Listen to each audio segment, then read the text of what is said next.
นิทานสองน้องเอื้อยแต่กี้แต่ก่อนเมื่อ14เดือนเพ็ญ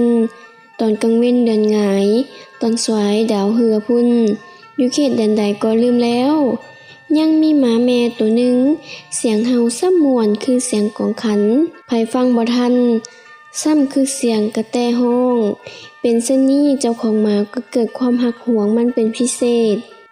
อยู่ได้นานประมาณขวบหมาตัวนั้นซ้ำเกิดลูกออกมาเป็นหญิงฝาแฝด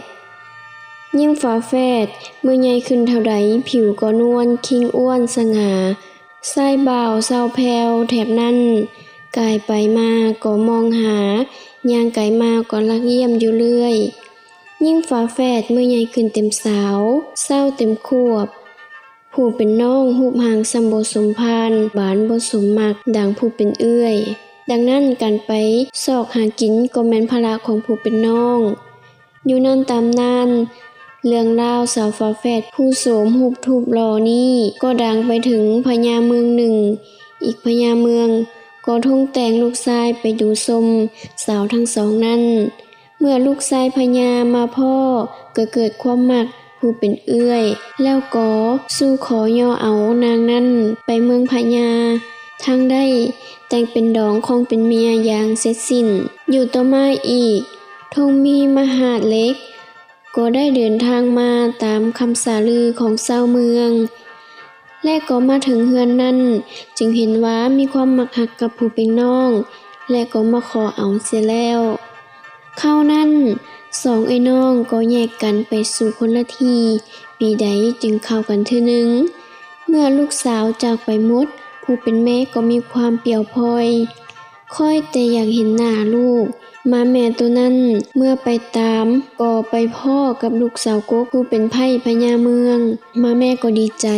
จึงแกว่งหางทั้งมองเบิ่งหน้าลูกฝ่ายลูกสาวเมื่อได้เป็นไพ่พญามีความสุขสนุกสบายเข้าเห็นแม่ของตนยังเป็นศาสตร์หมานำมาก็คิดอาย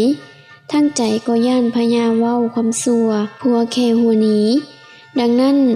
ก็จับเอาค้อนลงไปไล่ตีผู้เป็นแม่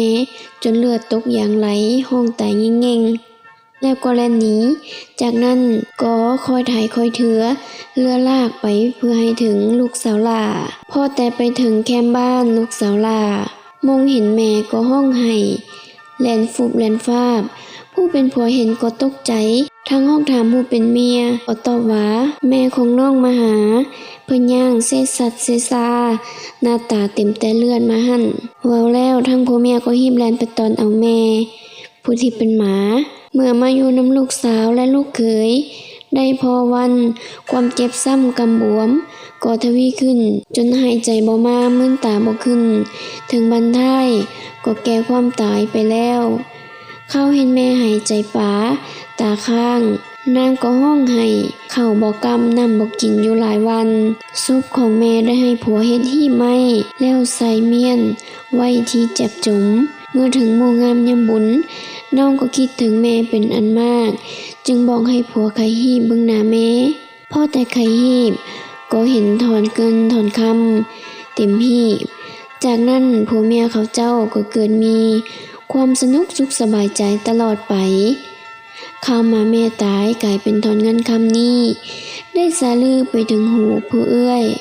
และผัวฝ่ายเอื้อยก็เกิดความกินแหงแข้งใจอยู่บ่แล้วบ่เศร้าจึงป่วยโซ